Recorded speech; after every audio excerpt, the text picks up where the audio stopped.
So in this session I will go through the force called charge, so you have information about that force as well.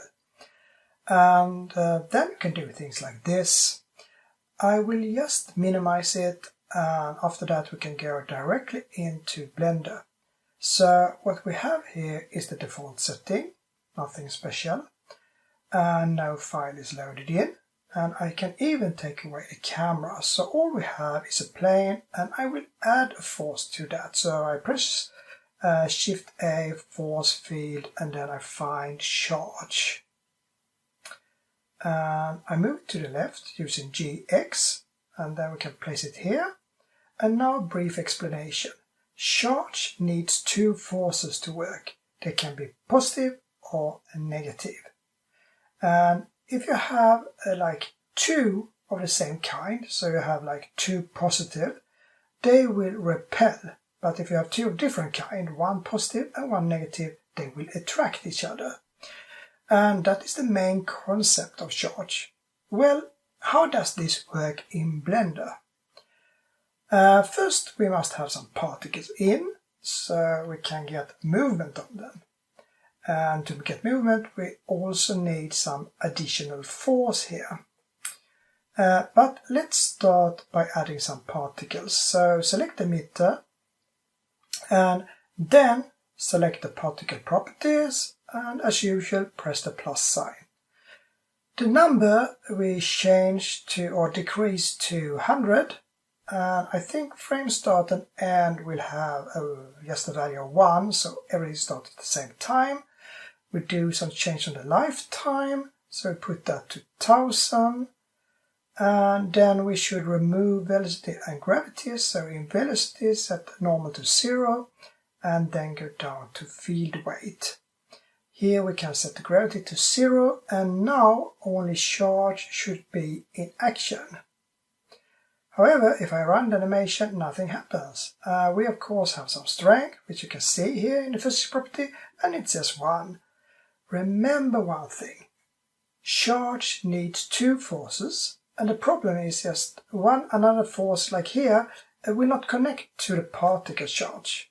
It's a bit tricky. We need to put the forces inside the particles, and then the external force knows the charge. So particle properties, find force field settings, and here you can add internal forces to the particle. For each particle setting you can add a maximum of 2 forces. But in our case, we will only use 1, and that one would be charge. So select type 1 and find charge in this one. So now we have a strength of 1 here, and as you might remember, the external also is 1, and I would like these to attract each other. So instead of 1, I change this to -1. Now we have one negative and one positive force, and if I run this now you can see how attracted the particles get to the external force. They really get up to speed, so they are not able to stop directly. The external force takes some time to slow down, but as soon as they do that they go back to the force again, and then it's going to be like a harmonic force that I told you about earlier. I changed the animation to 1000 frames, so you can see how it looks, and run again. And now you can see the similarity with harmonic very well. Okay, now I think you could have the basics here. And as with any other force, you can change, fall off, noise, other things to make it behave differently. However, I leave that up to you to play with. Okay? So I think now we should try something else. We should take away the external force and only use the particle force to see how that works. So select, press X, delete it, select the emitter, copying using Shift D, move it using GX, and now we have 2. One should be positive and one should be negative. So into the particle properties, go to the particle settings, and here I just do a copy. Now we have 2 similar emitters but individual particle settings, and if I now change one value it will not change the other. So go to force field settings, When you find it, change strength to 0.2 negative on type 1. I decrease it since every particle now has a force of its own. So -1 had been too much movement, so now we do the opposite on the other emitter. So select that, go to strength and change it to 0.2 positive value. And now the old, as you can see, still has negative 0.2 and the new 0.2. Before I run, try to think how the particles would react. Do they stop on other plane and then returns? Do we get a harmonic movement? Whoa, tension is rising. Let's see what happens. They attract each other in rather high speed. Now keep your eyes where they turn to the other direction. Now I let the animation run. And here we can see that they get further and further away from the emitters. So the energy gets increased. Since the particles have the force internally, they will give more and more speed each time they are pulled together. So if we just let this go on, they will soon have too high speed to remain in the scene. So we would have instability here. And what we need is some internal fall off, so we add that.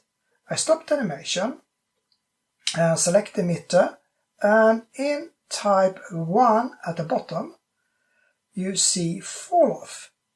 Expand it and set 2 in power, and then you do the same for the other. Now the fall off will slow down the movement, as you can see when I run the animation. Still, it will accelerate as long as they go towards each other, and then the speed decreases again. And now check the pattern, it changes a bit. This is because we have distances between the particles, so all will not meet at the exact time, and every time they meet they will change, and that means that we get distortions. Still, it works pretty good. The fall off makes the particles move only in a certain area, and they will work as charged particles. So an internal fall off works good as things to weaken the force by the distance to each other. Thus, the particles are collected in a nice way all the time. That is one way to stop the particles from moving away. Then there is another way, and that is to use external forces, as I have explained in earlier session. It will, like that, then act as a counterforce. The counterforce can be almost anything, like vortex, harmonic, or wind. The only thing is that the strength must be equal or bigger than the active charge force. Then everything will be collected nicely. So, short recap, okay? Never just put 2 charge forces together. The energy will increase all the time. And that is normally not what you want to see. So use either counterforce or fall off. And now you know about this as well. And then it's time to explain the intro file for this session. So get the file called force_charge, and then you will have what I get now. And here it is how it looks in the 3D viewport. The emitter is the torus. I have provided the particles with internal force from it. Let's see in the particle properties.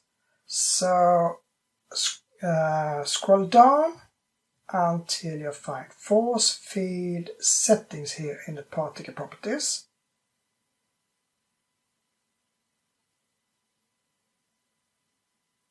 And here you can see that I use the strength of 0.2. I don't use any fall off. And that is because in this case I use an external force as counterforce for the charged particle here. Besides that, I have a negative strength on the particles. I have also added them with different size. And that means that heavier particles will then be harder to move compared to the smaller ones. And I can show that just by starting the animation here. Everything will then start slowly, but if you now look at the outer regions, you can see that it's mostly the smaller ones here, because they are easier moved by the force. So they also get much higher speed. Then we get this separation where small particles have their own path, and that means that we get a nice pattern. All the large particles will stay while the smalls are like running around. So the external force, select that force, go to physics properties, and you can see here that they have a higher strength. No fall off is used, but the higher strength makes it work. So let's play with the strength here. Go to strength and take it up to around 8.5. Now it's high, and this will speed up the particles a bit, but I must remove the bake first. Select emitter, particle properties, and here delete the bake. So to reset thing, I also change seed, and then all should work. Okay, I run the animation, and you can see that we get a much higher speed. However, all is still collected nicely, so you can decide your speed by increasing or decreasing the strength on the external force. And of course it's up to you to set what you wish.